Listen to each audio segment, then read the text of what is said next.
Hi friends, ಇವತ್ತಿನ ತರಗತಿಯಲ್ಲಿ ನಾವು ಬುದ್ಧಿಶಕ್ತಿ ಅಧ್ಯಾಯದ ಮೇಲೆ ಎಮ್ ಸಿ ಕ್ಯೂಸ್ಗಳನ್ನ ಡಿಸ್ಕಸ್ ಮಾಡ್ತಾ ಹೋಗೋಣ. ಇದರಲ್ಲಿ ಫಸ್ಟ್ ಸೆಷನ್ ಇದೆ. ಮೊದಲ ಪ್ರಶ್ನೆ ನಿಮ್ಮ ಸ್ಕ್ರೀನ್ ಮೇಲೆ ಬರ್ತಾ ಇದೆ ನೋಡಿ. Very important. The concept of mental age was introduced for the first time by. ಮಾನಸಿಕ ವಯಸ್ಸು ಅನ್ನುವಂಥ ಪರಿಕಲ್ಪನೆಯನ್ನ ಮೊದಲ ಬಾರಿಗೆ ಪರಿಚಯಿಸಿದವರು ಯಾರು ಅಂತ ನೋಡಿ. ಬುದ್ಧಿಶಕ್ತಿ ಅಧ್ಯಾಯದಲ್ಲಿ ಈ ಮೆಂಟಲ್ ಏಜ್ ಅಂತ ಇರುತ್ತೆ. ಒಬ್ಬ ವ್ಯಕ್ತಿಯ ಕ್ರೊನಿಕಲ್ ಏಜ್, ಒಬ್ಬ ವ್ಯಕ್ತಿಯ ನಿಜವಾದ ವಯಸ್ಸು 16 ಇರ್ಬೋದು, ಅವನ ಮಾನಸಿಕ ವಯಸ್ಸು 24 ಇರ್ಬೋದು, ಅಥವಾ 16 ವಯಸ್ಸು ವ್ಯಕ್ತಿಗೆ ಅವನ ಮಾನಸಿಕ ವಯಸ್ಸು 10 ಕೂಡ ಇರ್ಬೋದು. ಈ ರೀತಿ ಇದೆ ಕಲ್ಪನೆ. ಹಾಗಾದ್ರೆ ಈ ಮಾನಸಿಕ ವಯಸ್ಸು ಅಥವಾ ಮೆಂಟಲ್ ಏಜ್ ಅನ್ನ ಫಸ್ಟ್ ಟೈಮ್ ಇಂಟ್ರೊಡ್ಯೂಸ್ ಮಾಡಿದವರು ಯಾರು? ವಿಲಿಯಂ ಸ್ಟರ್ನ್, ಆಲ್ಫ್ರೆಡ್ ಬಿನೆ, ಟರ್ಮನ್ ಮತ್ತೆ ಸ್ಪಿಯರ್ಮನ್. ಈ ಟರ್ಮನ್, ಸ್ಪಿಯರ್ಮನ್, ಬಿನೆ ಮತ್ತೆ ಸ್ಟರ್ನ್ ಇವರು ಬಹಳ ಪ್ರಮುಖ ವ್ಯಕ್ತಿಗಳು ಬುದ್ಧಿಶಕ್ತಿ ಅನ್ನುವಂಥ ಅಧ್ಯಾಯದಲ್ಲಿ. ಪ್ರತಿಯೊಬ್ಬರು ಕೂಡ ಒಂದೊಂದು ಕಾಂಟ್ರಿಬ್ಯೂಷನ್ ಇದೆ. ಇಲ್ಲಿ ರೈಟ್ ಆನ್ಸರ್ ಯಾವ್ದು ಬರುತ್ತೆ ನಿಮ್ಮ ಈ ಪ್ರಶ್ನೆಗೆ? ಯೋಚನೆ ಮಾಡಿ ಆನ್ಸರ್ ಮಾಡಿ. ಇಲ್ಲಿ ರೈಟ್ ಆನ್ಸರ್ ಆಲ್ಫ್ರೆಡ್ ಬಿನೆ. ಇವರು ಮೊಟ್ಟ ಮೊದಲ ಬಾರಿಗೆ ಮೆಂಟಲ್ ಏಜ್ ಅನ್ನುವಂಥ ಒಂದು ಕಾನ್ಸೆಪ್ಟ್ ಅನ್ನ ಇಂಟ್ರೊಡ್ಯೂಸ್ ಮಾಡ್ತಾರೆ. ಹಾಗಾದ್ರೆ ಏನಿದು ಮೆಂಟಲ್ ಏಜ್ ಅಂದ್ರೆ ನಾವು ನೋಡ್ತಾ ಹೋಗೋಣ. ನೋಡಿ, ಫಾದರ್ ಆಫ್ ಇಂಟೆಲಿಜೆನ್ಸ್ ಟೆಸ್ಟಿಂಗ್ ಅಂತ ನಾವು ಆಲ್ಫ್ರೆಡ್ ಬ್ರಿನೆ ಅವರನ್ನ ಕರಿತೀವಿ. ಬುದ್ಧಿಶಕ್ತಿಯ ಪಿತಾಮಹ ಅಂತ ನಾವು ಆಲ್ಫ್ರೆಡ್ ಬ್ರಿನೆ ಕರಿತೀವಿ.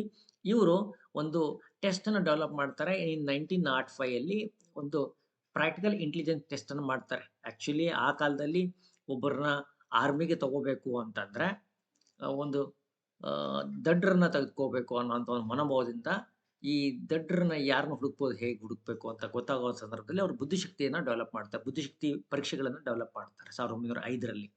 ಅಮೆರಿಕದಲ್ಲಿ ಡೆವಲಪ್ ಆಗ್ತಾ ಹೋಗುತ್ತೆ. ಅದನ್ನು ಡೆವಲಪ್ ಮಾಡೋದು ಕೀರ್ತಿ ಈ ಆಲ್ಫ್ರೆಡ್ ಬಿನೆಗೆ ಸೇರುತ್ತೆ. ಹಾಗಾದ್ರೆ ಆಲ್ಫ್ರೆಡ್ ಬಿನೆ ಏನಂತಾರೆ, ಒಂದು ಬಿನೆ ಸೈಮನ್ ಸ್ಕೇಲ್ ಅನ್ನುವಂಥ ಒಂದು ಸ್ಕೇಲ್ ಅನ್ನ ಡೆವಲಪ್ ಮಾಡ್ತಾರೆ. ಇದೊಂದು ಅರ್ಲಿ ಸೈಕೋಮೆಟ್ರಿಕ್ ಅಪ್ರೋಚ್ ಅಂತ ಇದನ್ನ ನಾವು ಗುರುತಿಸ್ತೀವಿ. ಏನ್ ಹೇಳುತ್ತೆ ಇದು ಅಂದ್ರೆ, ಸಿ ಹಿಯರ್, ಮೆಂಟಲ್ ಏಜ್ ಇದನ್ನ ಶಾರ್ಟ್ ಆಗಿ ನಾವು MA ಅಂತ ಗುರುತಿಸ್ತೀವಿ. ಇದನ್ನ intellectual development relative to chronological age. ಅವರ ದೈಹಿಕ ಬೆಳವಣಿಗೆ ಅಂದ್ರೆ ಅವರ ದೈಹಿಕ ಬೆಳವಣಿಗೆ ಮತ್ತು ಅವರ ಮಾನಸಿಕ ಬೆಳವಣಿಗೆ ನಡುವೆ ಒಂದು ವ್ಯತ್ಯಾಸ ಇರುತ್ತೆ, ಹೌದಾ? ಅವರ ಮಾನಸಿಕ ಬೆಳವಣಿಗೆಯನ್ನ ಗುರುತಿಸೋಕ್ಕೋಸ್ಕರ ಈ ಮೆಂಟಲ್ ಏಜ್ ಅನ್ನೋ ಕಾನ್ಸೆಪ್ಟ್ ನ ತರ್ತಾರೆ. ಇದಲ್ದಂಗೆ ಮತ್ತೊಂದು ಬರುತ್ತೆ, ಕ್ರೊನಾಲಜಿಕಲ್ ಏಜ್, ಅವರ ನಿಜವಾದ ವಯಸ್ಸು, ಅವರ ದೇಹಕ್ಕಾದಂಥ ವಯಸ್ಸನ್ನ ಕ್ರೊನಾಲಜಿಕಲ್ ಏಜ್ ಅಂತಾನು, CA ಅಂತಲೂ, ಅವರ ಬೌದ್ಧಿಕ ಬೆಳವಣಿಗೆಯನ್ನ ನಾವು ರಿಫ್ಲೆಕ್ಟ್ ಮಾಡಕ್ಕೆ MA ಅಂತಲೂ ಗುರುತಿಸ್ತಾ ಹೋಗ್ತೀವಿ. ವಿಲಿಯಂ ಸ್ಟರ್ನ್ ಅನ್ನುವಂತಹ ನಾನು ಇನ್ನೊಬ್ರು ಹೇಳ್ದಲ್ಲ, ಅವರು IQ ಅನ್ನುವಂಥದ್ದನ್ನ ಇಂಟ್ರೊಡ್ಯೂಸ್ ಮಾಡ್ತಾರೆ. IQ, ಇಂಟೆಲಿಜೆಂಟ್ ಕೋಶಂಟ್ ಅನ್ನೋದನ್ನ ಇಂಪ್ರೂವ್ ಮಾಡ್ತಾರೆ. ಟರ್ಮನ್ ಅವರು ಒಂದು ಫಾರ್ಮುಲಾವನ್ನ ಮಾಡ್ತಾರೆ, MA/CA × 100. ಅಂದ್ರೆ ನಾವು IQ-ನ ಕಂಡುಹಿಡಿಯೋದಕ್ಕೆ ಬೇಕಾದಂಥ ಒಂದು ಫಾರ್ಮುಲಾನ ಯಾರು? ಟರ್ಮನ್ ಡೆವಲಪ್ ಮಾಡ್ತಾರೆ. ವಿಲಿಯಂ ಸ್ಟರ್ನ್ IQ ಅನ್ನೋ ಕಾನ್ಸೆಪ್ಟ್ ನ ಡೆವಲಪ್ ಮಾಡ್ತಾರೆ. ಮೆಂಟಲ್ ಏಜ್ ಅನ್ನೋ ಕಾನ್ಸೆಪ್ಟ್ ಅನ್ನ ಇವರು ಬಿನೆ ಅವರು ಮಾಡ್ತಾರೆ. ಹಾಗಾಗಿ ಈ IQ ಕಂಡುಹಿಡಿಯೋದಕ್ಕಿರುವಂಥ ಸೂತ್ರವನ್ನ ಕಂಡುಹಿಡಿಯೋದ್ರಲ್ಲಿ ಇವರು ಮೂವರ ಪಾತ್ರ ಬಹಳ ಇಂಪಾರ್ಟೆಂಟ್ ಆಗುತ್ತೆ. ಟರ್ಮನ್ ಈ ಸೂತ್ರವನ್ನ ಕೇಳಿದ್ದು, ಈ ಪ್ರಶ್ನೆ ಏನಿದೆ 2014ರಲ್ಲಿ CTET ಅಲ್ಲಿ ಕೂಡ ಕೇಳಿದ್ದಾರೆ ಈ ಪ್ರಶ್ನೆಯನ್ನ. ನಮ್ಮಲ್ಲಿ ಟೆಟ್ ಅಲ್ಲೂ ಕೂಡ ಸಾಕಷ್ಟು ಬಾರಿ ಕೇಳಿದ್ದಾರೆ. ಹಾಗಾಗಿ ಈ ಕಾನ್ಸೆಪ್ಟ್ ಅನ್ನ ವೆರಿ ಇಂಪಾರ್ಟೆಂಟ್ ಆಗುತ್ತೆ. ನೆಕ್ಸ್ಟ್ ಕ್ವಶನ್ ಹೋಗೋಣ. A child having chronological age of 10 years and mental age of 12 years, his IQ will be. ಒಬ್ಬ ಮಗು ಇದೆ, ಆ ಮಗುವಿನ ವಯಸ್ಸು 10 ವರ್ಷ, ಅದರ ಮಾನಸಿಕ ವಯಸ್ಸು 12 ವರ್ಷ. ಹಾಗಾದ್ರೆ ಇಲ್ಲಿ ಅವನ IQ ಎಷ್ಟಿದೆ ಇದನ್ನು ನೀವು ಕಂಡುಹಿಡಿಬೇಕು. ಹೇಗೆ ಕಂಡುಹಿಡಿತೀರಾ? ಇಲ್ಲಿ IQ ಕಂಡುಹಿಡಿಯೋದಕ್ಕೆ ಒಂದು ಸೂತ್ರ ಇದೆ. ಏನಿದೆ? MA/CA × 100. IQ ಕಂಡುಹಿಡಿಯೋದಕ್ಕಿರುವಂಥ ಒಂದು ಸೂತ್ರ. ಈ ಸೂತ್ರನ ನಾವು ಇಲ್ಲಿ ಪ್ಲೇಸ್ ಮಾಡೋಣ. IQ = MA ಏನಿದೆ, ಆ ಮಗುವಿನ ಮೆಂಟಲ್ ಏಜ್ ಏನಿದೆ 12 years ಇದೆ. ಹಾಗೆಯೇ CA ಕ್ರೊನಾಲಜಿಕಲ್ ಏಜ್ ಏನಿದೆ 10 ಇದೆ, × 100. ಇದನ್ನು ಮಾಡಿದರೆ ಅವಾಗೇನಾಗುತ್ತೆ ನೋಡಿ, 10 1 ಜಾ 10 10 ಜಾ ಹೋಗುತ್ತೆ. ಓಕೆ, ಅವಾಗ 10 × 12 ಏನಾಗುತ್ತೆ? 120. 120 ಯಾವ್ದು ಆನ್ಸರ್ ಇದೆ? Option number C is the answer. ಗೊತ್ತಾಯ್ತಾ? MA/CA ಈ ಸೂತ್ರದ ಪ್ರಕಾರ ಆ ಮಗುವಿನ ವಯಸ್ಸು ಏನಾಗುತ್ತೆ, ಆ ಮಗುವಿನ ಐಕ್ಯೂ, ವಯಸ್ಸಲ್ಲ ಐಕ್ಯೂ, ಐಕ್ಯೂ ಏನಾಗುತ್ತೆ 120 ಆಗುತ್ತೆ. ಇದನ್ನ ನೀವು ಮಾಡಬೇಕಾಗತ್ತೆ. ಯಾರು ಕೆಲವರಿಗೆ ಈ ಕ್ರಾಸ್ ಮಲ್ಟಿಪ್ಲಿಕೇಶನ್ ಮಾಡುವಾಗ ತೊಂದರೆ ಆಗ್ಬೋದು. ಅಂಥವ್ರು ಈ ಈ ಈ 0 ಒಂದು ಕ್ಯಾನ್ಸಲ್ ಮಾಡಿ, ಈ 0 ಒಂದು ಕ್ಯಾನ್ಸಲ್ ಮಾಡಿ 12 ಇಂಟು 10 ಮಾಡಿದ್ರೆ 120 ಬರುತ್ತೆ. ಸಿಂಪಲ್, ಭಾಳ ಸಿಂಪಲ್ ಇದೆ. ಎಲ್ಲ ಟೈಮಲ್ಲಿ ಈ ರೀತಿ ಈವನ್ ನಂಬರೇ ಇರಬೇಕು, ಆಡ್ ನಂಬರ್ ಇರಬೇಕು ಅಂತಿಲ್ಲ. ಸ್ವಲ್ಪ ನೋಡ್ತಾರೆ, ಸ್ವಲ್ಪ ಗಣಿತ ಕಲ್ಕೋಬೇಕಾಗತ್ತೆ. ಯಾರಿಗೆ? Arts students. ಸೈನ್ಸ್ ಅವ್ರಿಗೆ it's not A problem at all. ನೋಡಿ, ಇಲ್ಲಿ ಗಿವನ್ ಏನಿದೆ? ಗಿವನ್ MA 12 ಇದೆ, CA 10 ಇದೆ. 12/10 ಇಂಟು 100 ಆಗಿದಾಗ ಏನಾಗುತ್ತೆ? 120 ಆಗುತ್ತೆ. ನಾನು ಈಗಾಗಲೇ ಹೇಗೆ ಮಾಡಿದ್ರು ಅಂತ ನಾನು ಹೇಳ್ದೆ. ಟರ್ಮನ್ ಅವರು IQ ಫಾರ್ಮುಲಾನ ಏನು ಮಾಡ್ತಾರೆ? ಲೇವಿಸ್ ಟರ್ಮನ್ ಅದನ್ನ ಪಾಪ್ಯುಲರೈಸ್ ಮಾಡ್ತಾರೆ, ಜನಪ್ರಿಯಗೊಳಿಸ್ತಾರೆ. ಓಕೆ, ಅದನ್ನ ಇದು ಈ ಕಾನ್ಸೆಪ್ಟ್ ಆದ್ಮೇಲೆ ಬಿನೆ ಅವ್ರು ಏನು ಮಾಡ್ತಾರೆ? ಇಂಟೆಲಿಜೆನ್ಸ್ ಸ್ಕೇಲ್ಸ್ ಅನ್ನ ಡೆವಲಪ್ ಮಾಡ್ತಾರೆ. ಅಂದ್ರೆ ಅವ್ರನ್ನ ಹೇಗೆ ಮಾಪನಗಳನ್ನ ಅವರು ಡೆವಲಪ್ ಮಾಡ್ತಾರೆ. ಇಲ್ಲಿ ನಾವು ನೋಡೋದಾದ್ರೆ ನೋಡಿ, MA/CA ಇಂಟು 100 ಅವಾಗ ಏನಾಗುತ್ತೆ? ಕೀ ಕಾನ್ಸೆಪ್ಟ್ ನಾವು ನೋಡ್ಬೇಕು. IQ is equal to MA/CA into 100. ಈ ರೀತಿ ನೀವು ಕ್ಯಾಲ್ಕುಲೇಷನ್ ಮಾಡಿದಾಗ ನಾನು ಆಲ್ರೆಡಿ ಹೇಳಿದ್ದೀನಿ. 12/10 ಇಂಟು 100 ಮಾಡಿದಾಗ ಈ 0 ಕ್ಯಾನ್ಸಲ್ ಆದರೆ ಉಳಿಯುತ್ತೆಷ್ಟು? 12 ಇಂಟು 10 120 ಆರಾಮ್ಸೆ ಆಗುತ್ತೆ. ಓಕೆ, ನಿಮ್ಮ ಎಕ್ಸಾಮಲ್ಲಿ ಇವುಗಳ ಮೇಲೆ ಕೇಳ್ತಾರೆ. ಅದನ್ನು ನೆನಪಲ್ಲಿ ಇಟ್ಕೊಂಡು ಆನ್ಸರ್ ಮಾಡಿ. ಈ ಫಾರ್ಮುಲಾ ನೆನಪಿಟ್ಕೊಂಡು ಭಾಳ ಸುಲಭ ಇದೆ. It's not a big thing at all. ಈಗ ಮುಂದಿನ ಪ್ರಶ್ನೆ ಹೋಗೋಣ. ಮುಂದಿನ ಪ್ರಶ್ನೆ ಏನಿದೆ ಅಂತ. ಮುಂದಿನ ಪ್ರಶ್ನೆ ನಿಮ್ಮ ಸ್ಕ್ರೀನ್ ಮೇಲೆ ಬರ್ತಾ ಇದೆ. In Spearman's 2 factor theory of intelligence, S factor stands for. ಸ್ಪಿಯರ್ಮ್ಯಾನ್ದು ಇದೆ ಥಿಯರಿ ಇದೆ, 2 ಫ್ಯಾಕ್ಟರ್ ಥಿಯರಿ ಅಂತ. ಆ 2 ಫ್ಯಾಕ್ಟರ್ ಥಿಯರಿಯಲ್ಲಿ ಒಂದು ಪ್ರೆಸೆಂಟೇಷನ್ ಇದೆ ಎಸ್ ಅಂತ. ಎಸ್ ಅಂದ್ರೇನು? Social intelligence, special intelligence, specific intelligence, scientific intelligence. ಏನು ಬರುತ್ತೆ? ಆನ್ಸರ್ ಮಾಡಿ ನೋಡೋಣ.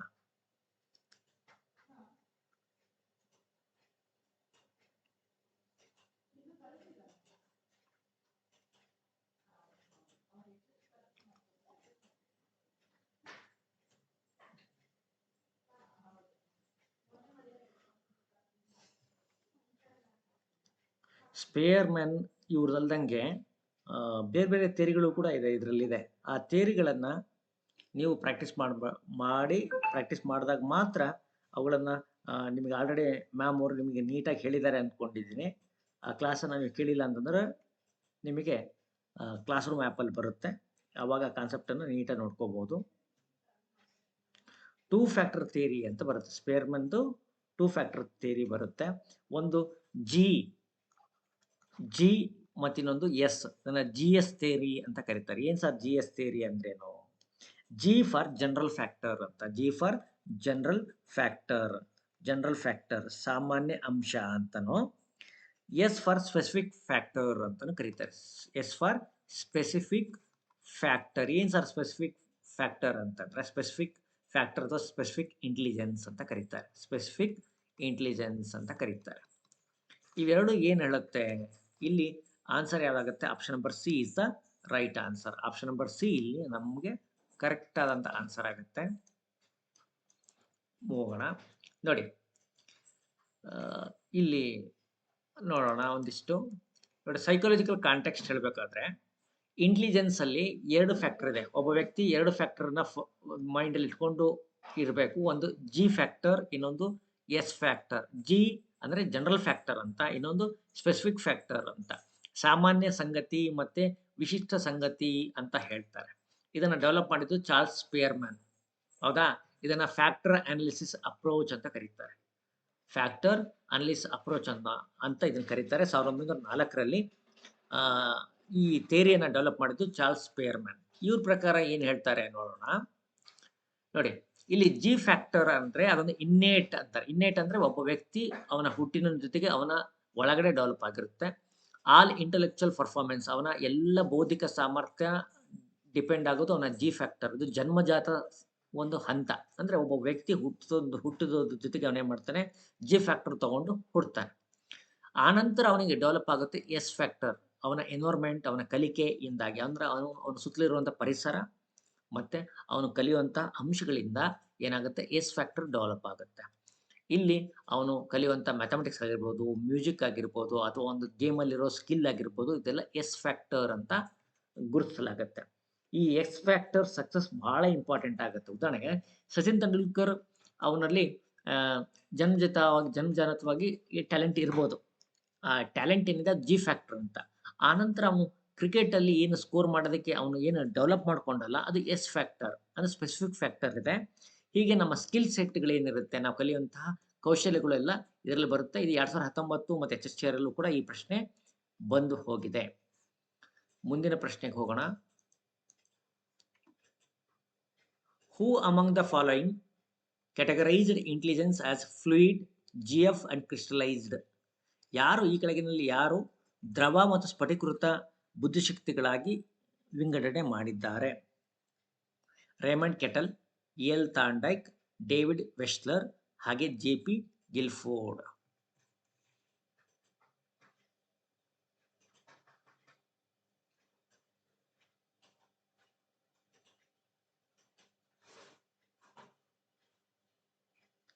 ಇಲ್ಲಿ ಫ್ಲೂಯಿಡ್ ಇಂಟೆಲಿಜೆನ್ಸ್ ಅಂದರೆ ದ್ರವ ರೂಪಿ ಜ್ಞಾನ, ಮತ್ತೆ ಕ್ರಿಸ್ಟಲೈಸ್ಡ್ ಇಂಟೆಲಿಜೆನ್ಸ್, ಈ ರೀತಿ ಕಾನ್ಸೆಪ್ಟನ್ನು ನೀವು ಫಸ್ಟ್ ಟೈಮ್ ಕೇಳ್ತಾ ಇರಿ ಅಂತ ಅನ್ಕೊಂಡಿದ್ದೀನಿ.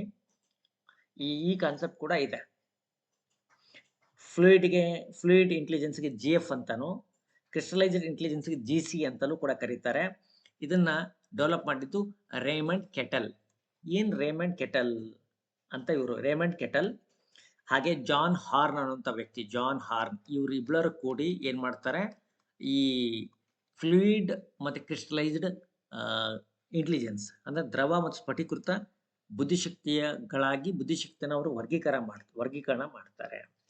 ಏನು ಹೇಳ್ತಾರೆ ಇವ್ರ ಪ್ರಕಾರ, ಫ್ಲೂಯಿಡ್ ಇಂಟೆಲಿಜೆನ್ಸ್ ಅಂತ ಇರುತ್ತೆ, ದ್ರವ ಬುದ್ಧಿಶಕ್ತಿ ಏನು ಮಾಡುತ್ತೆ, ಅದು ಏನು ಮಾಡುತ್ತೆ, ಒಬ್ಬ ವ್ಯಕ್ತಿ ರೀಸನಿಂಗ್ ಮಾಡೋದಕ್ಕೆ, ಅಂದರೆ ಅವನು ಒಂದು ಪ್ರತಿಯೊಂದರ ಹಿಂದ್ಗಡೆ ತಾರ್ಕಿಕವಾಗಿ ಯೋಚನೆ ಮಾಡೋದಕ್ಕೆ, ಒಂದು ಸಮಸ್ಯೆನ ಅನಲೈಸ್ ಮಾಡೋದಕ್ಕೆ, ಅಂದರೆ ಅದನ್ನು ವಿಶ್ಲೇಷಣೆ ಮಾಡೋದಕ್ಕೆ, ಹಾಗೇನೆ ಒಂದು ಸಮಸ್ಯೆ ಬಂದಿದೆ ಅಂತಂದ್ರೆ ಅದನ್ನು ಸಾಲ್ವ್ ಮಾಡೋದಕ್ಕೆ, ಅಂದರೆ ಅದನ್ನು ಪರಿಹರಿಸ್ಕೊಳ್ಳೋದಕ್ಕೆ ಈ ಶಕ್ತಿಯನ್ನು ಅವನು ಬಳಕೆ ಮಾಡ್ತಾನೆ. ಯಾವ ಶಕ್ತಿಯನ್ನ? ಈ ಫ್ಲೂಯಿಡ್ ಅಂತ ಕರಿತೀವಲ್ಲ, ಈ ಫ್ಲೂಯಿಡ್ ಇಂಟೆಲಿಜೆನ್ಸ್ ಅನ್ನ, ಅಂದರೆ ಒಬ್ಬ ವ್ಯಕ್ತಿ ಈ ದ್ರವ ಬುದ್ಧಿಶಕ್ತಿಯನ್ನು ಬಳಸ್ಕೊಂಡು ಸಮಸ್ಯೆಗೆ ಪರಿಹಾರ ಕಂಡುಕೊಳ್ತಾನೆ, ತಾರ್ಕಿಕವಾಗಿ ಆಲೋಚನೆ ಮಾಡ್ತಾನೆ, ಆಮೇಲೆ ಅದನ್ನು ಏನು ಮಾಡ್ತಾನೆ, ವಿಶ್ಲೇಷಣೆ ಮಾಡಿ ಸಮಸ್ಯೆಯನ್ನು ತಾರ್ಕಿಕವಾಗಿ ಯೋಚಿಸಿ ವಿಶ್ಲೇಷಿಸಿ ಅದಕ್ಕೆ ಪರಿಹಾರ ಕಂಡುಕೊಳ್ತಾರೆ. ಈ ರೀತಿ ಬುದ್ಧಿಶಕ್ತಿನ ಅವ್ರು ಏನಂತಾರೆ, ಫ್ಲೂಯಿಡ್ ಅಥವಾ ದ್ರವ ರೀತಿ ಬುದ್ಧಿಶಕ್ತಿ ಅಂತ ಕರೀತಾರೆ. ಆನಂತರ ಕ್ರಿಸ್ಟಲೈಸ್ಡ್ ಇಂಟೆಲಿಜೆನ್ಸ್ ಅಂತ ನಾನು ನಿಮಗೆ ಹೇಳಿದೆ. ಸ್ಫಟಿಕೃತ ಇಂಟೆಲಿಜೆನ್ಸ್ ಇಂದ ಏನಾಗುತ್ತೆ ಅದ್ರ ಬಗ್ಗೆ ನಾನು ನಿಮ್ಗೆ ಹೇಳ್ತೀನಿ. ಇದನ್ನ ನಾನು ಈಗ ನೋಡಿ ಗಮನ ಕೊಡೋಣ. ಓಕೆ, ಇದು ಆಲ್ರೆಡಿ ಹೇಳಿದ್ದೀನಿ ಕಾನ್ಸೆಪ್ಟ್. ಇಲ್ಲಿ ಅಕ್ವೈರ್ಡ್ ನಾಲೆಜ್ ವಾಯ ಎಜುಕೇಶನ್ ಅಂಡ್ ಕಲ್ಚರ್. ನಾವು ಶಿಕ್ಷಣದ ಮೂಲಕ, ನಮ್ಮ ಸಂಸ್ಕೃತಿ ಮೂಲಕ ನಾವೇನು ಗಳಿಸ್ತೀವಲ್ಲ ಅದನ್ನೆಲ್ಲ ನಾವೇನಂತ ಕರಿತೀವಿ, ಕ್ರಿಸ್ಟಲೈಸ್ಡ್ GC ಅಂತ ಕರಿತೀವಿ. ಇದು ನಮ್ಮ ವಯಸ್ಸು ಆದಂಗೆಲ್ಲ ಏನಾಗುತ್ತೆ, ನಮ್ಮ ಸಂಸ್ಕೃತಿ ಮೇಲಿರುವಂತಹ, ನಮ್ಮ ಶಿಕ್ಷಣದ ಮೇಲಿರುವಂಥ ಹಿಡಿತ ಇಂಪ್ರೂವ್ ಆಗ್ತಾ ಹೋಗುತ್ತೆ. ಇದನ್ನು ಕೂಡ 2019ರಲ್ಲಿ ಕೇಳಿದ್ದಾರೆ. G ಮತ್ತು C ಅನ್ನೋದು ಅಂಶಗಳಿದೆ. ನಮ್ಮ ನಾಲೆಜ್ ಅಂದರೆ ನಮ್ಮ ಜ್ಞಾನ, ನಮ್ಮ ಅನುಭವ ಎಕ್ಸ್ಪೀರಿಯನ್ಸ್, ಆಮೇಲೆ ನಮ್ಮ ಸ್ಕಿಲ್ ಸೆಟ್, ನಮ್ಮಲ್ಲಿರುವಂಥ ಕೌಶಲ್ಯಗಳು, ನಮ್ಮ ಸ್ಕಿಲ್ ಸೆಟ್, ಇದೆಲ್ಲನೂ ಕೂಡ ಮೂರು ಕೂಡ ಏನಾಗುತ್ತೆ, ಈ ಮೂರು ಬಹಳ ಪ್ರಮುಖ ಪಾತ್ರವನ್ನು ವಹಿಸುತ್ತೆ ಯಾವುದರಲ್ಲಿ, ಕ್ರಿಸ್ಟಲೈಸ್ಡ್ ಇಂಟೆಲಿಜೆನ್ಸ್ ಅಲ್ಲಿ. ಹಾಗಾಗಿ ಇದನ್ನು ಕೂಡ ನೆನಪಿಕೊಳ್ಳಿ. ಈ ಕಾನ್ಸೆಪ್ಟ್ ಅನ್ನು ಕೊಟ್ಟಿದ್ದೆ ಅವರು ರೇಮಂಡ್ ಕೆಟಲ್ ಮತ್ತೆ ಜಾನ್, ಇವರು ಇಬ್ಬರು ಕೂಡ ಡೆವಲಪ್ ಮಾಡಿರುವಂಥ ಸಿದ್ಧಾಂತ ಇದು. ಈ ಸಿದ್ಧಾಂತದಲ್ಲಿ ನಾವೇನಂತ ಕರಿತೀವಿ, ಎರಡು ಕಾಂಪೊನೆಂಟ್ಸ್ ಬರುತ್ತೆ, ಒಂದು ಫ್ಲೂಯಿಡ್, ಇನ್ನೊಂದು ಕ್ರಿಸ್ಟಲೈಸ್ಡ್ ಅನ್ನುವಂಥ ಒಂದು ಕಾನ್ಸೆಪ್ಟ್. ಇದನ್ನು ನಿಮಗೆ ನೆನಪಲ್ಲಿ ಇಟ್ಕೊಂಡು ಜಾನ್ ಹಾರ್ನ್ ಮತ್ತೆ ರೇಮಂಡ್ ಕೆಟಲ್ ಇದನ್ನ ಡೆವಲಪ್ ಮಾಡಿದ್ದಾರೆ. ನೆಕ್ಸ್ಟ್ ಪ್ರಶ್ನೆ ನಿಮ್ಮ ಸ್ಕ್ರೀನ್ ಮೇಲೆ ಬರ್ತಾ ಇದೆ, ನೋಡೋಣ ಹೇಗೆ ಆನ್ಸರ್ ಮಾಡ್ತೀರಾ ಅಂತ. ಏನಿದೆ, ದ ಸ್ಟ್ರಕ್ಚರ್ ಆಫ್ ಇಂಟೆಲೆಕ್ಟ್ ಸಾಯ್ ಅಂತ ಕರೀತಾರೆ. The structure of intellect SAI model consisting of operations, contents, products was proposed by ಕಾರ್ಯವಿಧಾನಗಳು, ವಿಷಯಗಳು ಮತ್ತೆ ಉತ್ಪನ್ನಗಳು ಒಳಗೊಂಡಿರುವಂತಹ ಬುದ್ಧಿಶಕ್ತಿಯ ಸಂರಚನೆ ಸಾಯ್ ಮಾದರಿಯನ್ನ ಪ್ರತಿಪಾದಿಸಿದವರು ಯಾರು? ಇವು ಬಹಳಷ್ಟು ಜನಕ್ಕೆ ಇದೆಲ್ಲ ನಾವು ಟಿ ಟಿಲಿ ಓದಿಲ್ಲ. ಟಿ ಟಿ ಟೈಮಲ್ಲಿ ಟಿ ಟಿಲಿ ಬಹಳ ಸೀಮಿತವಾಗಿರುವಂತಹ ಒಂದು ವ್ಯವಸ್ಥೆ ಇರುತ್ತೆ, ಕಾನ್ಸೆಪ್ಟ್ ಇರುತ್ತೆ. ಇಲ್ಲಿ ನೀವು ಕಂಪ್ಲೀಟ್ ಆಗಿರುವಂಥ ಎಜುಕೇಶನ್ ಸೈಕಾಲಜಿ ಓದ್ಕೋಬೇಕಾಗತ್ತೆ. ಅಲ್ಲಿ ಲಿಮಿಟೆಡ್ ಇರುತ್ತೆ. ಯಾವುದ್ರಲ್ಲಿ ಟಿ ಟಿಲಿ ಲಿಮಿಟೆಡ್ ಇರುತ್ತೆ. ನೀವು HSTR GPSTR ಅಂತ ಬಂದಾಗ ಸ್ವಲ್ಪ ವೈಡ್ ಆಗಿ ಓದ್ಕೋಬೇಕಾಗತ್ತೆ. ಇದನ್ನ ಸ್ಟ್ರಕ್ಚರ್ ಆಫ್ ಇಂಟೆಲೆಕ್ಟ್ ಅಂತ ಕರೀತಾರೆ. ಸ್ಟ್ರಕ್ಚರ್ ಆಫ್ ಇಂಟೆಲೆಕ್ಟ್ ಮಾಡೆಲ್ ಅಂತ ಕರೀತಾರೆ. ನೆನ್ಪಿಟ್ಕೊಳ್ಳಿ, ಸ್ಟ್ರಕ್ಚರ್ ಆಫ್ ಇಂಟೆಲೆಕ್ಟ್. ಇದನ್ನ ಸಾಯ್ ಮಾಡೆಲ್ ಅಂತ ಕರೀತಾರೆ. ಈ ಸಾಯ್ ಮಾಡೆಲ್ ಏನಾಗಿದೆ, ಇದನ್ನ 1950 ಟೈಮಲ್ಲಿ ಡೆವಲಪ್ ಮಾಡಲಾಗಿದೆ. 1950ರಲ್ಲಿ ಇದನ್ನ ಡೆವಲಪ್ ಮಾಡಿದ್ದಾರೆ. ಇಲ್ಲಿ 180 ಅಂಶಗಳು ಇದೆ. ಎಷ್ಟಿದೆ? 180 ವಿಶಿಷ್ಟ ಅಂಶಗಳನ್ನ ಒಗ್ಗೂಡಿಸಿ ಮಾಡಲಾಗಿದೆ. 120ರಿಂದ 150ವರೆಗಿನ ಮೊದಲ ಅಂಶಗಳನ್ನ, ವಿಶಿಷ್ಟ ಅಂಶಗಳನ್ನೆಲ್ಲಾನು ಕೂಡ ಅವರು ಕ್ಯೂಬ್ ಸ್ಟ್ರಕ್ಚರ್ ಅಲ್ಲಿ ಮಾಡ್ತಾ ಹೋಗ್ತಾರೆ. ಕ್ಯೂಬ್ ಸ್ಟ್ರಕ್ಚರ್ ಅಲ್ಲಿ ಡೆವಲಪ್ ಮಾಡ್ತಾ ಹೋಗ್ತಾರೆ. ಓಕೆ, ಅದ್ರ ನಂತರದನ್ನ ನಾವು ಅವರು ಏನ್ ಮಾಡ್ತಾರೆ, ಇವುಗಳನ್ನ ಗಿಫ್ಟೆಡ್ 120ರಿಂದ 150 ಅಂಶಗಳನ್ನ ಯಾವ ಒಬ್ಬ ವ್ಯಕ್ತಿಯಲ್ಲಿ ಅವನ ಬುದ್ಧಿಶಕ್ತಿಯಲ್ಲಿ ಇದೆ ಅಂತಂದ್ರೆ ಅವನೊಬ್ಬ ಗಿಫ್ಟೆಡ್ ಅಂತ ಅವನನ್ನ ಗುರುತಿಸಲಾಗುತ್ತೆ. ಓಕೆ, ಇದನ್ನ ಯಾರಪ್ಪ, ನೀವು ಫಸ್ಟ್ ಯಾರು ಡೆವಲಪ್ ಮಾಡಿದನ್ನು ಗೊತ್ತಾಗಬೇಕು. JP Guilford. ಯಾರು ಡೆವಲಪ್ ಮಾಡಿದ್ದನ್ನ? JP ಗಿಲ್ಫೋರ್ಡ್ ಡೆವಲಪ್ ಮಾಡಿದ್ದಾರೆ. ಈ ಸಾಯ್ ಮಾಡೆಲ್ ಅಂತ ಕರೀತಾರೆ, ಸ್ಟ್ರಕ್ಚರ್ ಆಫ್ ಇಂಟೆಲೆಕ್ಟ್ ಮಾಡೆಲ್ ಅಂತ ಕರೀತಾರೆ, ಬುದ್ಧಿಶಕ್ತಿಯ ಸಂರಚನಾವಾದ ಅಂತ ಕರೀತಾರೆ. ಕನ್ನಡದಲ್ಲಿ ಬುದ್ಧಿಶಕ್ತಿಯ ಸಂರಚನಾವಾದ ಅಂತ ಕರೀತಾರೆ. ಇದ್ರ ಬಗ್ಗೆ ಒಂದಿಷ್ಟು ಡೀಟೇಲ್ಸ್ ಅನ್ನ ನಾವು ಡಿಸ್ಕಸ್ ಮಾಡ್ತಾ ಹೋಗೋಣ. ನೋಡಿ, JP ಗಿಲ್ಫೋರ್ಡ್ ಇದನ್ನು ಡೆವಲಪ್ ಮಾಡಿದ್ದು. Rejected the single factor theory. ಇವರು ಒಬ್ಬ ಸಾಮಾನ್ಯ ಬುದ್ಧಿಶಕ್ತಿ ಮಾತ್ರ ಪ್ರತಿಯೊಬ್ಬ ವ್ಯಕ್ತಿಯಲ್ಲಿ ಇರುತ್ತೆ ಅನ್ನುವಂಥ ಸಿಂಗಲ್ ಫ್ಯಾಕ್ಟರ್ ಥಿಯರಿನ ಅವರು ರಿಜೆಕ್ಟ್ ಮಾಡ್ತಾರೆ.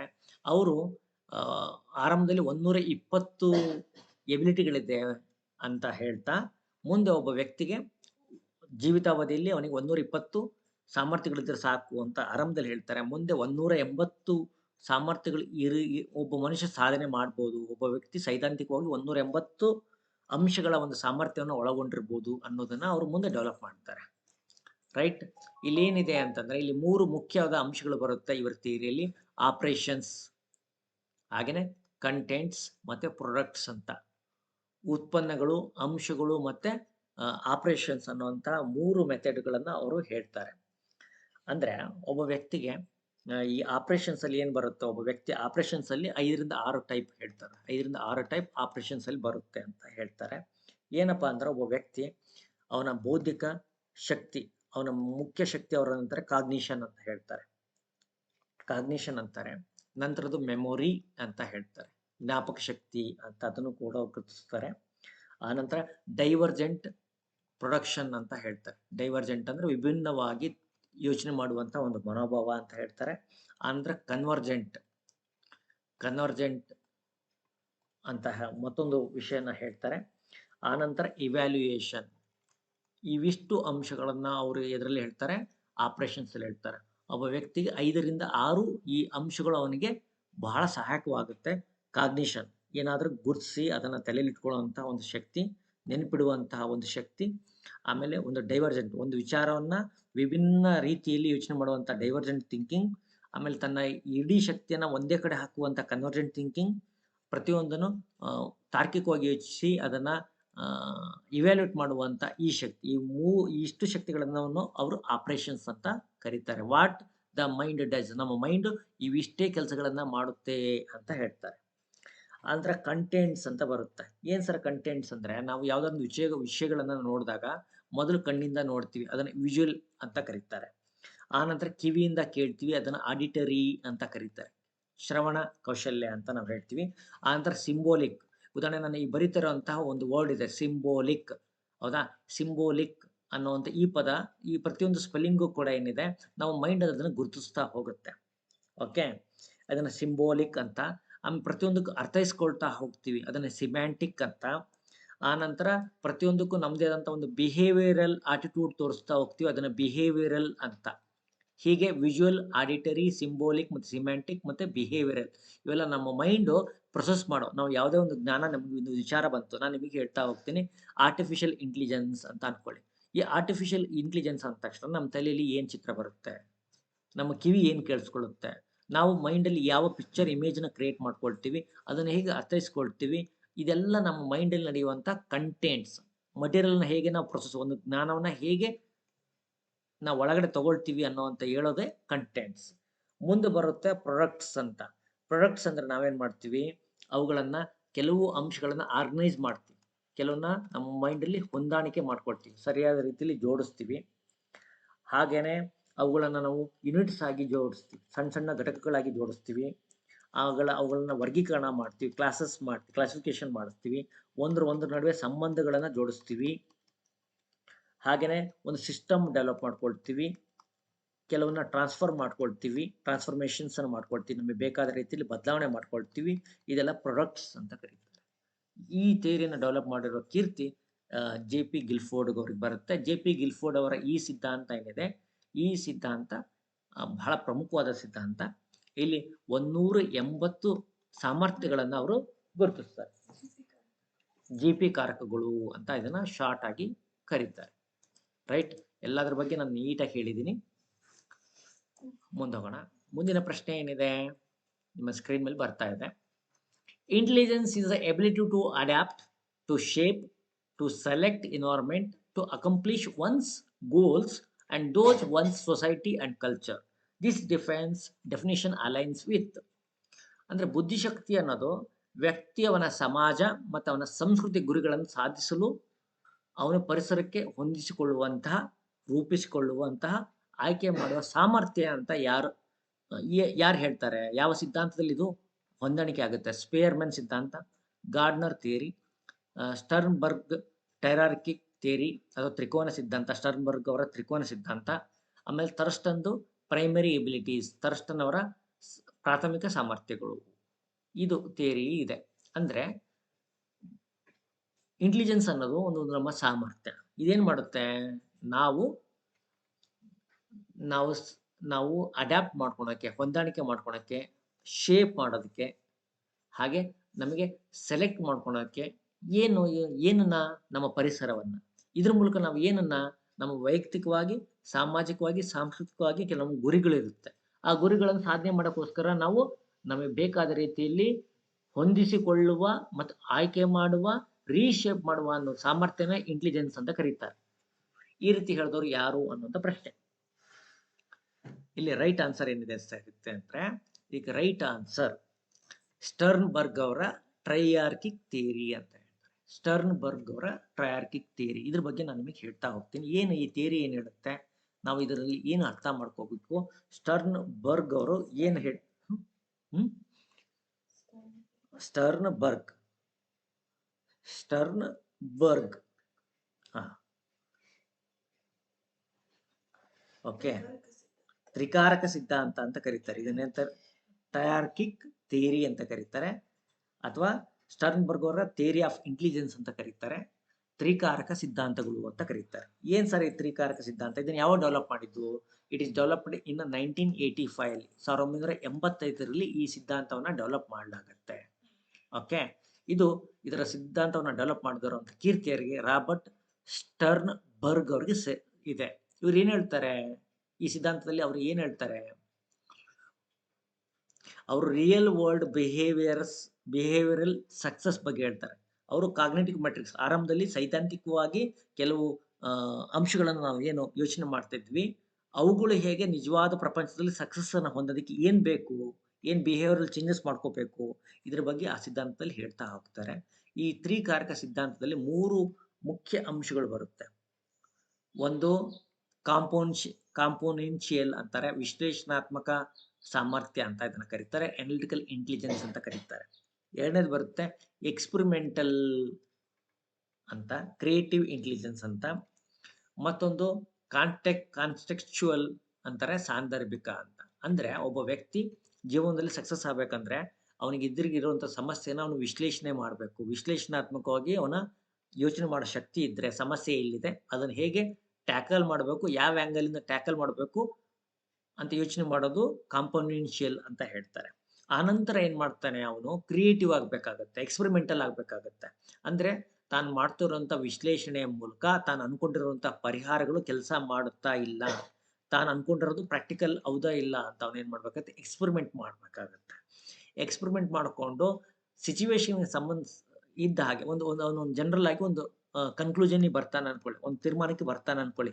ಈ ತೀರ್ಮಾನಕ್ಕೆ ಬರುವಂಥ ವಿಷಯಗಳನ್ನ ಅವನೇನು ಮಾಡಬೇಕಾಗತ್ತೆ, ಬಂದ ನಂತರ ಸಂದರ್ಭ ತಕ್ಕ ಹಾಗೆ ಸಣ್ಣ ಪುಟ್ಟ ಬದಲಾವಣೆಗಳ ಜೊತೆಗೆ ಮುಂದಾಗಬೇಕಾಗತ್ತೆ. ಈ ರೀತಿ ಈ 3 ಸಿದ್ಧಾಂತಗಳನ್ನು ಹೇಳ್ತಾ ಹೋಗ್ತಾರೆ. ವಿಶ್ಲೇಷಣಾತ್ಮಕ, ಸೃಜನಶೀಲ ಮತ್ತು ಪ್ರಾಯೋಗಿಕ, ಈ 3 ಅಂಶನ ಒಳಗೊಂಡಂತ ಸಿದ್ಧಾಂತ ತ್ರಿಕಾರಕ ಸಿದ್ಧಾಂತ ಅಥವಾ ಟ್ರಯಾರ್ಕಿಕ್ ಥಿಯರಿ ಅಂತ ಕರೀತಾರೆ. ಇಲ್ಲಿ ಕಾಂಪೊನೆನ್ಷಿಯಲ್, ಎಕ್ಸ್ಪೆರಿಮೆಂಟಲ್ ಅಥವಾ ಎಕ್ಸ್ಪೆರಿಯನ್ಷಿಯಲ್, ಆಮೇಲೆ ಕಾಂಟೆಕ್ಸ್ಚುಯಲ್, ಈ 3 ಅಂಶಗಳು ಬರ್ತಾ ಹೋಗುತ್ತೆ. ಇದನ್ನು ಸಿಟೆಟ್ ಅಲ್ಲಿ 2018ರಲ್ಲಿ ಕೇಳಿದ್ದಾರೆ. ಓಕೆ, ಅಡ್ಯಾಪ್ಟೇಷನ್ ಟು ಎನ್ವೈರನ್ಮೆಂಟ್ ಅಂದ್ರೆ ನಾವು ನಮ್ಮ ಪರಿಸರದೊಂದಿಗೆ ಹೇಗೆ ಹೊಂದಾಣಿಕೆ ಮಾಡ್ಕೊಳ್ತೀವಿ, ಅದು ಹೇಗೆ ನಮ್ಮನ್ನ ನಾವು ಗುರ್ಸ್ಕೊಳ್ಳೋಕೆ ಅನುಕೂಲ ಆಗುತ್ತೆ ಅಂತ. ಉದಾಹರಣೆಗೆ ನೀವು ಪ್ರತಿಯೊಂದು ಸಮುದಾಯ ನೋಡಿ, ಆ ಪ್ರಕೃತಿನ ಹೊರಗೆ ಮಿಂಚ್ಕೊಂಡು ಹೊರ ಬರೋದಕ್ಕಾಗಲ್ಲ. ಉದಾಹರಣೆಗೆ ದುಬೈ, ಸೌದಿ ಇವೆಲ್ಲ ದೇಶಗಳು ಇರೋದು ತೈಲ ಉತ್ಪನ್ನ ಅಂತಾರೆ, ಅಂದ್ರೆ ಪೆಟ್ರೋಕೆಮಿಕಲ್ ಇಂಡಸ್ಟ್ರಿ ಮೇಲೆ ನಡೆಯುತ್ತೆ, ಹೌದಾ. ಇಂಡಿಯಾದಲ್ಲಿ ಪಾಪ್ಯುಲೇಷನ್ ಜಾಸ್ತಿ, ಜನರು ಜಾಸ್ತಿ, ಆದ್ರೆ ನಮ್ಮಲ್ಲಿ ಅದರ್ ದೆನ್ ಅಗ್ರಿಕಲ್ಚರ್ ಇಲ್ಲ, ಆದ್ರಿಂದ ಸರ್ವಿಸ್ ಸೆಕ್ಟರ್ ಬೆಳೆದು ಬಂದಿದೆ. ಓಕೆ, ಹಾಗೆ ಒಂದೊಂದು ದೇಶ ಅವರವರ ಪ್ರಕೃತಿ ಹೇಗಿದೆ ಆ ಪ್ರಕೃತಿನ ಹೊರತುಪಡಿಸಿ ಪ್ರಕೃತಿ ಜೊತೆಗೆ ಹೊಂದಾಣಿಕೆ ಮಾಡಿಕೊಂಡು ಬೆಳೆಯೋದೇ ಮುಖ್ಯ ಆಗಿರುತ್ತೆ. ಕೆಲವು ಕಡೆ ತುಂಬಾ ನೀರು ಸಮೃದ್ಧ ಕಡೆ ತೋಟಗಾರಿಕೆ ಮಾಡ್ತಾರೆ, ಕೆಲವು ಕಡೆ ನೀರಿಲ್ಲ, ಕೇವಲ ಮರಳುಗಡ್ಡೆ ಇದೆ ಅಂತಂದ್ರೆ ಅಲ್ಲಿ ಅವರು ಮರಳಿನ ವ್ಯಾಪಾರ ಮಾಡ್ತಾರೆ. ಅದಾದ adaptation to environment is very very important ಅಂತ ಅವರು ಈ ಸಿದ್ಧಾಂತದಲ್ಲಿ ಹೇಳ್ತಾ ಹೋಗ್ತಾರೆ. ಮುಂದಿನ ಪ್ರಶ್ನೆ ಹೋಗೋಣ. ಮುಂದಿನ ಪ್ರಶ್ನೆ ಏನಿದೆ, according to Howard Gardner, a person capable of understanding the motives, feelings and behaviors of other people possess dash intelligence. Howard Gardner ಪ್ರಕಾರ ಇತರ ಜನರ ಉದ್ದೇಶ, ಅವ್ರ ತಲೆಯಲ್ಲಿ ಏನಿದೆ, ಅವರ ಭಾವನೆಗಳೇನು, ನಡವಳಿಕೆಗಳೇನು, ಅವ್ರನ್ನ ಅರ್ಥ ಮಾಡ್ಕೊಳ್ಳೋಕ್ಕೆ ಇರುವಂತ ಈ ಸಾಮರ್ಥ್ಯವನ್ನ ವ್ಯಕ್ತಿಯ ಯಾವ ಬುದ್ಧಿಶಕ್ತಿ ಅಂತ ಗುರುತಿಸಲಾಗುತ್ತೆ. ಅಂದ್ರೆ ಹವರ್ಡ್ ಗಾರ್ಡ್ನರ್ ಒಂದು ಥಿಯರಿ ಡೆವಲಪ್ ಮಾಡಿದ್ದಾರೆ. ನಿಮಗೆ ಇಲ್ಲಿ ನೀವು ಇದ್ದೀರಿ ಅನ್ಕೊಳ್ಳಿ, ಓಕೆ, ನಿಮ್ಮ ಎದುರುಗಡೆ ಒಬ್ಬ ವ್ಯಕ್ತಿ ಇದ್ದಾನೆ, ಪರ್ಸನ್ ಎ, ಇನ್ನೊಬ್ಬ ವ್ಯಕ್ತಿ ಇದ್ದಾನೆ, ಪರ್ಸನ್ ಬಿ. ಈ ವ್ಯಕ್ತಿ ನಿಮ್ಮ ಜೊತೆಗೆ ಅವನು ಏನೋ ವಿಚಾರ ಚರ್ಚೆ ಮಾಡಕ್ ಬರ್ತಾ ಇದ್ದಾನೆ. ಅವಾಗ ಅವನ ಜೊತೆಗೆ ನೀವು ಮಾತುಕತೆ ಮಾಡಿದಾಗ ಅವನ ಉದ್ದೇಶ ಏನಿದೆ, ಅವನು ಯಾವ ಭಾವನೆಗಳನ್ನ ಬಿಂಬಿಸ್ತಾನೆ, ಅವನ ನಡವಳಿಕೆ ನಿಮ್ಮೊಂದಿಗೆ ಹೇಗಿದೆ ಅಂತ ನೀವೇನ್ ಮಾಡ್ತೀರಿ, ಅರ್ಥ ಮಾಡ್ಕೊಳ್ತೀರಿ. ಒಬ್ಬ ವ್ಯಕ್ತಿಯ ಬಿ, ಅವನ ಜೊತೆಗೆ ನಿಮ್ಮ ಎದುರಿಗೆ ನೋಡಿ ಒಬ್ರು ಪುರುಷ ಇದ್ದಾರೆ ಅಂದ್ರೆ ಮತ್ತೊಬ್ಬ ಪುರುಷನ ಜೊತೆ ಮಾತಾಡುವ ರೀತಿ ಬೇರೆ ಇರುತ್ತೆ. ಎದುರುಗಡೆ ಒಬ್ಬ ಸ್ತ್ರೀಯರಿದ್ರೆ ಅವ್ರ ಜೊತೆ ಮಾತಾಡೋ ಮನೋಭಾವ ಬೇರೆ ಇರುತ್ತೆ. ಆ ಸ್ತ್ರೀ ಯಾವ ವಿಚಾರಗಳನ್ನ ಇಟ್ಕೊಂಡಿದ್ದಾರೆ ಮನಸ್ಸಿನಲ್ಲಿ ಅನ್ನೋದನ್ನ ಅರ್ಥ ಮಾಡ್ಕೊಂಡೇ ನೀವು ಮಾತಾಡ್ತೀರಾ. ಈ ರೀತಿ ಒಬ್ಬರನ್ನ ಅರ್ಥ ಮಾಡ್ಕೊಂಡು ಅವ್ರ ಉದ್ದೇಶ ಭಾವನೆ ಅರ್ಥ ಮಾಡ್ಕೊಳ್ಳುವಂತ ಸಾಮರ್ಥ್ಯಕ್ಕೆ ಏನಂತಾರೆ, ಅಂತರ್ ವ್ಯಕ್ತಿಯ, ಪರಸ್ಪರ ವ್ಯಕ್ತಿಯ, ಆಮೇಲೆ ನ್ಯಾಚುರಲಿಸ್ಟಿಕ್ ಮತ್ತೆ ಸ್ಪೇಷಿಯಲ್ ಅಂತ ಕರೀತಾರೆ.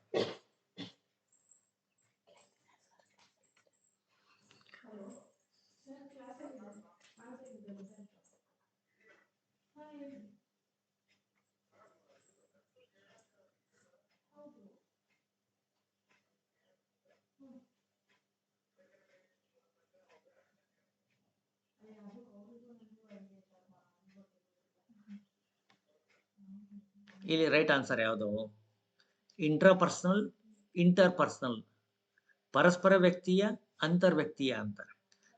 ಇವೆರಡರಲ್ಲಿ ನಿಮಗೆ ಬಹುತೇಕ ಇವೆರಡರಲ್ಲಿ ಉತ್ತರ ಇದೆ, A R B ಯಾವ್ದಿದೆ, right.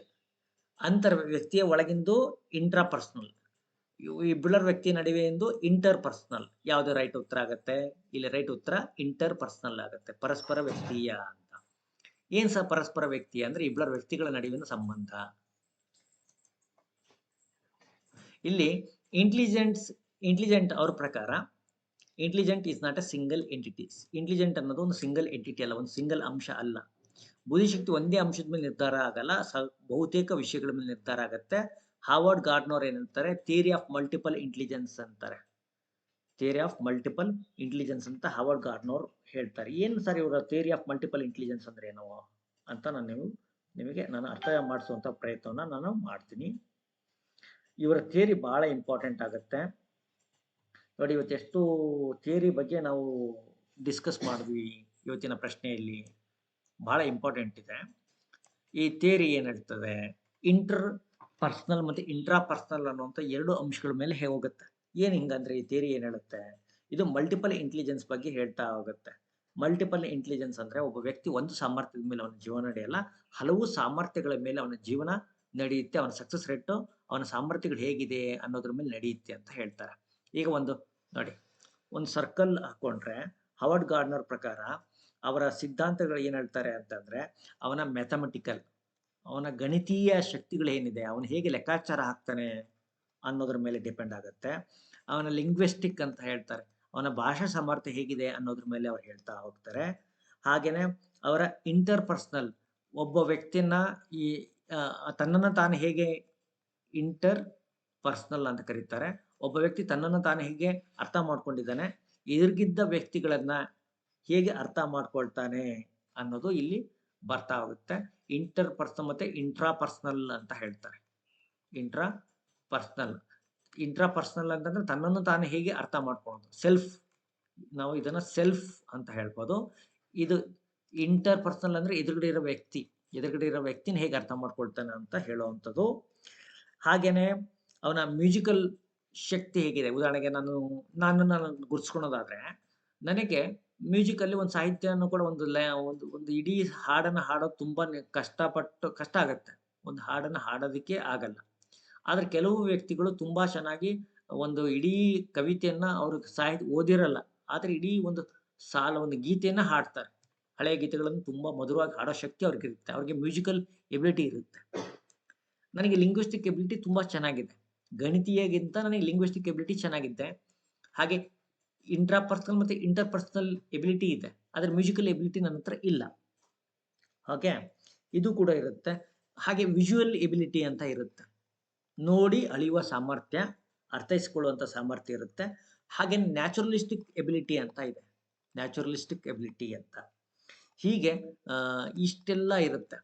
Mathematical, linguistic, visual, naturalistic, interpersonal, intrapersonal, musical, ಇವು ಎಲ್ಲವುಗಳು ಒಬ್ಬ ವ್ಯಕ್ತಿಯ ಸಾಮರ್ಥ್ಯದಲ್ಲಿ ತುಂಬಾನೇ ಮುಖ್ಯ ಅಂತ ಗಾರ್ಡ್ನರ್ ಹೇಳ್ತಾರೆ. ಆದ್ರಿಂದ ಅದಕ್ಕೆ ಅವರ ಹೆಸರು ಏನ್ ಕೊಡ್ತಾರೆ ಅಂದ್ರೆ, ಅವರು ಮಲ್ಟಿಪಲ್ ಥಿಂಕಿಂಗ್ ಅಂತ ಹೇಳ್ತಾರೆ. ಮಲ್ಟಿಪಲ್ ಇಂಟೆಲಿಜೆನ್ಸ್ ಥಿಯರಿ ಅಂತ ಹಾವರ್ಡ್ ಗಾರ್ಡ್ನರ್ ಥಿಯರಿನ ನಾವು ಹೇಳ್ತೀವಿ ಮಲ್ಟಿಪಲ್ ಇಂಟೆಲಿಜೆನ್ಸ್ ಥಿಯರಿ ಅಂತ ಹೇಳ್ತಾರೆ. ಹಾಗಾಗಿ ಈ ಥಿಯರಿ ಬಹಳನೇ ಮುಖ್ಯ ಆಗುತ್ತೆ. ಈ ಥಿಯರಿನ ಅವರು 1983 ಡೆವಲಪ್ ಮಾಡ್ತಾರೆ. 1983 ಡೆವಲಪ್ ಮಾಡ್ತಾರೆ. ಅವ್ರದೊಂದು ಪುಸ್ತಕ ಇರುತ್ತೆ, ಫ್ರೇಮ್ಸ್ ಆಫ್ ಮೈಂಡ್ ಅಂತ. ಆ ಪುಸ್ತಕದಲ್ಲಿ, ಫ್ರೇಮ್ಸ್ ಆಫ್ ಮೈಂಡ್ ಅನ್ನುವಂಥ ಪುಸ್ತಕದಲ್ಲಿ ಇದನ್ನ ಅವರು ಜಗತ್ ಜಾಹೀರ ಮಾಡ್ತಾರೆ. ಆ ಥಿಯರಿ ಆಫ್ ಮಲ್ಟಿಪಲ್ ಇಂಟೆಲಿಜೆನ್ಸ್ ಅಂತ ಹೇಳ್ತಾರೆ. ಅವರು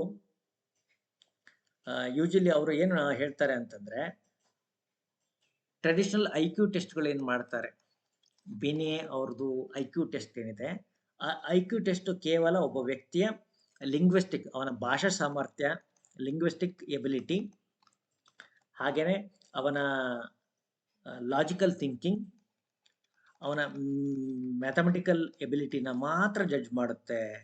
ಬೇರೆ ಎಬಿಲಿಟಿಗಳನ್ನ ಅದು ಜಡ್ಜ್ ಮಾಡೋ ಶಕ್ತಿ IQ ಟೆಸ್ಟ್ ಇಲ್ಲ. ಹಾಗಾಗಿ ಕೇವಲ ಈ ಮೂರರ ಮೇಲೆ ಒಬ್ಬ ವ್ಯಕ್ತಿಯ ಜಾಣತನ ನಿಂತ್ಕೊಳಲ್ಲ. ಅವನ ಜಾಣತನ, ಅವನ musical ability, interpersonal ability, interpersonal ability, mathematical, linguistic, visual ಮತ್ತೆ ನ್ಯಾಚುರಲಿಸ್ಟಿಕ್, ಈ ಎಲ್ಲ ಎಬಿಲಿಟಿ ಮೇಲೆ ನಿಂತಿದೆ ಅಂತ ಹಾವರ್ಡ್ ಗಾರ್ಡ್ನರ್ ಹೇಳ್ತಾರೆ. ಹಾಗಾಗಿ ಇವರ ಥಿಯರಿಯನ್ನ ನಾವೇನಂತ ಕರಿತೀವಿ, ನಾವು ಮಲ್ಟಿಪಲ್ ಇಂಟೆಲಿಜೆನ್ಸ್ ಥಿಯರಿ ಅಂತ ಕರಿತೀವಿ. ನಾನು ನಿಮಗೆ ಸರ್ ನನಗೆ ಹೇಳೇ ಇಲ್ಲ, ಇಂಟರ್ಪರ್ಸನಲ್ ಗೊತ್ತಾಗ್ಲಿಲ್ಲ ಅನ್ನೋದು ಪ್ರಶ್ನೆ ನಿಮ್ಮಲ್ಲಿ ಬರ್ದಿದ್ರೆ ನೋಡಿ. ಅಂಡರ್ಸ್ಟ್ಯಾಂಡಿಂಗ್ ಅದರ್ಸ್, ಇನ್ನೊಬ್ಬರನ್ನ ಅರ್ಥ ಮಾಡ್ಕೊಳೋದಕ್ಕೆ ಅಂತಾರೆ ಇಂಟರ್ ಪರ್ಸನಲ್. ನೋಡಿ, ಇಂಟರ್ ವ್ಯಕ್ತಿ ನಡೆಯುವ ಇದಕ್ಕೆ ಅಂತಾರೆ ಇಂಟರ್ ಪರ್ಸನಲ್ ಅಂತ ಕರೀತಾರೆ. ಇತರರನ್ನ ಅರ್ಥ ಮಾಡ್ಕೊಳ್ಳೋದು. ಯೂಶಲಿ ಟೀಚರ್ಸ್ ಆದವರು ಇದು ಇಂಟರ್ ಪರ್ಸನಲ್ ಅವರಲ್ಲಿ ಚೆನ್ನಾಗಿರುತ್ತೆ. ಪೊಲಿಟಿಷಿಯನ್ಸ್ ಚೆನ್ನಾಗಿರುತ್ತೆ.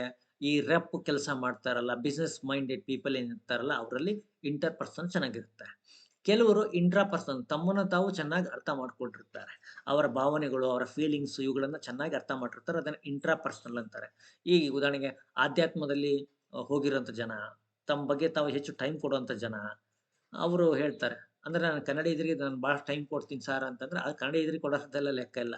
ನೀವು ಯಾವಾಗ ಸಿಟ್ಟಿಗೆ ಬರ್ತೀರಾ, ಯಾವಾಗ ದುಃಖಕ್ಕೆ ಒಳಗಾಗ್ತೀರಾ, ಯಾವಾಗ ನಿಮ್ಮ ಎಮೋಷನ್ಸ್ ಏನಿದೆ ಅಂತ ಅರ್ಥ ಮಾಡ್ಕೊಳ್ಳೋ ಶಕ್ತಿ ಏನಿದೆ, ಅದು ಇಂಟ್ರಾ ಪರ್ಸನಲ್. ಕನ್ನಡಿಗರಿಗೆ ನಿಂತ್ಕೊಂಡ ತಕ್ಷಣನೇ ಅದು ಬ್ಯೂಟಿ ಕಾನ್ಸೆಪ್ಟ್, ಅದು ಅಸ್ಥೆಟಿಕ್ ಇಂಟೆಲಿಜೆನ್ಸ್ ಅಲ್ಲಿ ಬರುತ್ತೆ.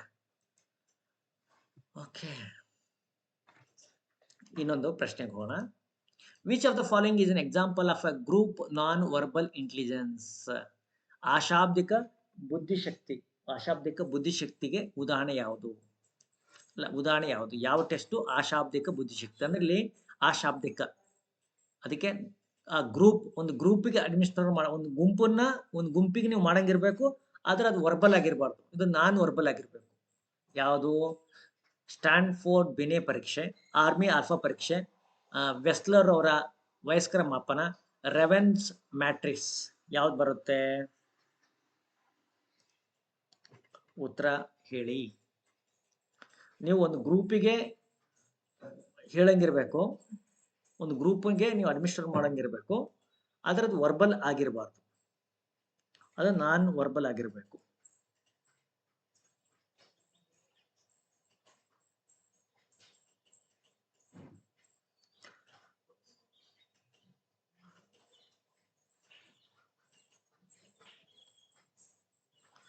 ಇದನ್ನ ರೆವೆನ್ಸ್ ಪ್ರೋಗ್ರೆಸಿವ್ ಮ್ಯಾಟ್ರಿಕ್ಸ್ ಅಂತ ಕರೀತಾರೆ, ರೆವೆನ್ಸ್ ಮ್ಯಾಟ್ರಿಸಿಸ್ ಅಂತ ಇದನ್ನ ಕರೀತಾರೆ. RPM ಟೆಸ್ಟ್ ಅಂತಾನು ಕೂಡ, ರೆವೆನ್ಸ್ RPM ಟೆಸ್ಟ್ ಅಂತ ಕೂಡ, ಅಥವಾ ರೆವೆನ್ ಅವರ ಮ್ಯಾಟ್ರಿಸಿಸ್ ಅಂತ ಕೂಡ ಇದನ್ನ ಕರೀತಾರೆ. ಏನಿದೆ ಇದ್ರ ಬಗ್ಗೆ ಒಂದಿಷ್ಟು ಮಾಹಿತಿ ಕೊಡ್ತೀವಿ. ಬಹಳಷ್ಟು ಸರಿ ಅಂತೀವಿ ಅಶಾಬ್ದಿಕ ಇದೆ, ಅಂದ್ರೆ ಇಲ್ಲಿ ನಾನ್ ವರ್ಬಲ್ ಅಂತ ನಾವು ಇದನ್ನ ಕರಿತೀವಿ. ಇದ್ರ ಬಗ್ಗೆ ಒಂದಿಷ್ಟು ಮಾಹಿತಿ ನಿಮಗೆ ಕೊಟ್ರೆ ನಿಮಗೂ ಕೂಡ ಈಸಿ ಆಗ್ತಾ ಹೋಗುತ್ತೆ ಅಂತ ನನ್ನ ಮೈಂಡ್ ಸೆಟ್. ನೋಡೋಣ, ನಾನು ನಿಮಗೆ ಹೇಳೋ ಪ್ರಯತ್ನ ಮಾಡ್ತೀನಿ. ನಾನ್ ವರ್ಬಲ್ ಮ್ಯಾಟ್ರಿಸಸ್ ಏನಿದೆ, test do not require language. ಇಲ್ಲಿ ಯಾವುದೇ ಭಾಷೆ ಆಗಲಿ, ಯಾವುದೋ ಓದು ಬರಹಕ್ಕೆ ಸಂಬಂಧಪಟ್ಟಂಗೆ ಇರಲ್ಲ. ಅಂದ್ರೆ ಓದೋದಕ್ಕೆ ಪ್ರಶ್ನೆ ಕೇಳೋದು, ಅದು ಕೆಳಗೆ ಉತ್ತರಿಸಿ ಅಂತ ಗುರುತಿಸೋದು ಯಾವುದು ಇರಲ್ಲ ಇಲ್ಲಿ. ನವೋದಯ ಎಕ್ಸಾಮ್ ಅಲ್ಲಿ ಪಿಕ್ಚರ್ಸ್ ಎಲ್ಲ ಕೊಟ್ಟಿರ್ತಾರೆ ನೋಡಿ, ಆ ಪಿಕ್ಚರ್ ಸಂಬಂಧಪಟ್ಟ ಹಾಗೆ ಇರುತ್ತೆ. ಇದು 1938 ಅಲ್ಲಿ ರೆವೆನ್ ಅವರು, ಜಾನ್ ಸಿ ರೆವೆನ್, ಅವರ ಪೂರ್ಣ ಹೆಸರು ಜಾನ್ ಸಿ ರೆವೆನ್ ಅವರು ಇದನ್ನ ಡೆವಲಪ್ ಮಾಡ್ತಾರೆ. ನಾನ್ ವರ್ಬಲ್ ಅಂತ ಇದನ್ನ ಕರೀತಾರೆ. ಇಲ್ಲೇನಿರುತ್ತೆ, ಪ್ಯಾಟ್ರನ್ಸ್ ಕೊಟ್ಟಿರ್ತಾರೆ, ಒಂದು ಪ್ಯಾಟ್ರನ್ ಕೊಟ್ಟಿರ್ತಾರೆ. ಒಂದು ಚಿತ್ರಗಳ ಒಂದು 4 ಸರಣಿ ಇರ್ತದೆ, ಒಂದು 3 ಸರಣಿ ಕೊಟ್ಟು 4ನೇ ಸರಣಿ ಕಂಪ್ಲೀಟ್ ಮಾಡಿ ಅಂತ ನಿಮಗೆ ಕೇಳ್ಬೋದು. ಒಂದು ಲಾಜಿಕಲ್ ರೂಲ್ಸ್ ಮೇಲೆ ಇದನ್ನ ಡೆವಲಪ್ ಮಾಡಿರ್ತಾರೆ. ಕೆಲವು ಟೈಮ್ ಒಂದು ಹೀಗೆ ಮೂವ್ ಆಗುತ್ತೆ, ಕೆಲವು time anti clock wise move ಆಗುತ್ತೆ, clock wise anti clock wise move ಆಗುತ್ತೆ.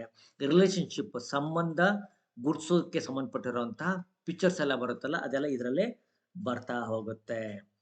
ಇಲ್ಲಿ ಏನ್ ಮಾಡ್ತಾರೆ, ಇಲ್ಲಿ ಈ ಟೆಸ್ಟ್ ಅಲ್ಲಿ ಯಾವುದೇ ರೀತಿ ಲ್ಯಾಂಗ್ವೇಜ್ ಇರಲ್ಲ. ಹಾಗೇನೆ ಇದು ಓದು ಬರಹ ಬಲ್ದವರು ಅಂದ್ರೆ ಗೊತ್ತಿಲ್ಲದವರಿಗೂ ಕೂಡ ಇದನ್ನ ಅವರು ಆನ್ಸರ್ ಮಾಡ್ಬೋದು, ಅಂತ ರೀತಿ ಟೆಸ್ಟ್ ಇರುತ್ತೆ. Does not disadvantage diverse linguistic backgrounds. ಯಾವುದೇ ಬ್ಯಾಕ್ಗ್ರೌಂಡ್ ಇಂದ ಬಂದಿರ್ಕೊಳ್ತಾ ಅವರು ಆನ್ಸರ್ ಮಾಡ್ಬೋದು, ಹೌದಾ?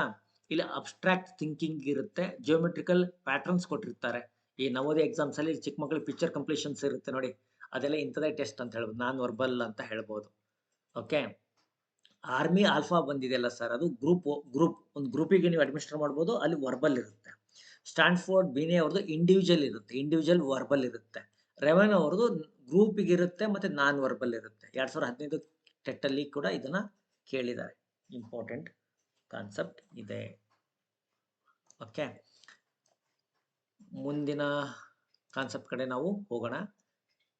ಓಕೆ ನೋಡಿ, ಇವತ್ತು ನಾವು ಏನೇನು ಕಲ್ತ್ವಿ, ಬೇನೆ ಅವರು ಮೆಂಟಲ್ ಏಜ್ ಅನ್ನ ಡೆವಲಪ್ ಮಾಡಿದ ಹೇಗೆ, ಟರ್ಮಲ್ IQ ಫಾರ್ಮುಲಾ ಏನು, ಆಮೇಲೆ ಅದ್ರ ಮೇಲೆ ತಿಳ್ಕೊಂಡ್ವಿ. ಸ್ಪಿಯರ್ಮನ್ ಅವರ ಜಿ ಸಿದ್ಧಾಂತ ಅಂದ್ರೆ ಜನರಲ್ ಫ್ಯಾಕ್ಟರ್ ಮತ್ತೆ ಸ್ಪೆಸಿಫಿಕ್ ಫ್ಯಾಕ್ಟರ್, ಇದ್ರ ಬಗ್ಗೆ ತಿಳ್ಕೊಂಡ್ವಿ. ಕೆಟಲ್ ಅವ್ರದ್ದು ಫ್ಲೂಯಿಡ್ ಅಂದ್ರೆ ಏನು, ಮತ್ತೆ ಕ್ರಿಸ್ಟಲೈಸ್ಡ್ ಇಂಟೆಲಿಜೆನ್ಸ್ ಅಂದ್ರೆ ಏನು. ಹಾಗೆ ಗಿಲ್ಫೋರ್ಡ್ ಅವರ 3D ಮತ್ತೆ ಅಥವಾ ಸಾಯ್, ಇದ್ರ ಬಗ್ಗೆ ನಾವು ತಿಳ್ಕೊಂಡ್ವಿ. ಸ್ಟರ್ನ್ ಬರ್ಗ್ ಅವರ ಟ್ರಯಾರ್ಕಿಕ್ ಥಿಯರಿ ಮತ್ತೆ ಅಡಾಪ್ಟೇಷನ್ ಬಗ್ಗೆ ಹೇಗೆ ಅವ್ರು ಹೇಳ್ತಾರೆ ಅದ್ರ ಬಗ್ಗೆ ತಿಳ್ಕೊಂಡ್ವಿ. ಗಾರ್ಡ್ನರ್ ಅವರ ಮಲ್ಟಿಪಲ್ ಇಂಟೆಲಿಜೆನ್ಸ್ ಬಗ್ಗೆ ಇವತ್ತಿನ ತರಗತಿಯಲ್ಲಿ ತಿಳ್ಕೊಂಡ್ವಿ.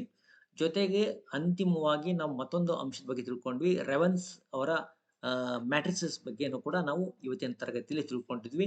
Very important. ಇದರಲ್ಲಿ ಯಾವುದು ಇಂಪಾರ್ಟೆಂಟ್ ಇಲ್ಲ ಅಂತ ಹೇಳೋ ಮಾತೇ ಇಲ್ಲ. ಪ್ರತಿ concept, each concept is very very important. Important ಎಕ್ಸಾಮಲ್ಲಿ ಸಾಕಷ್ಟು ಬಾರಿ ರಿಪೀಟ್ ಆಗಿರೋ ಕಾನ್ಸೆಪ್ಟನ್ನೇ ನಾನು ಇವತ್ತಿನ ತರಗತಿಯಲ್ಲಿ ಹೇಳಿದ್ದೀನಿ. ನಾವು ಯಾವುದೇ ರೀತಿಯಾದಂಥ ಒಂದು ಸಣ್ಣ ಅನವಶ್ಯಕ ಕಾನ್ಸೆಪ್ಟನ್ನು ನಿಮ್ಗೆ ಹೇಳಿಲ್ಲ. ನೀಟಾಗಿ ನೇರವಾಗಿ ವಿಚಾರನ ಹೇಳೋ ಪ್ರಯತ್ನ ಮಾಡಿದ್ದೀನಿ. ಇಷ್ಟ ಆದರೆ ಒಂದು ಕಾಮೆಂಟನ್ನು ಹಾಕಿ. ಹಾಗೆ ನಾಳೆ ಕ್ಲಾಸಲ್ಲಿ ಮತ್ತೆ ಸಿಗೋಣ ಸ್ನೇಹಿತರೆ. Thank you.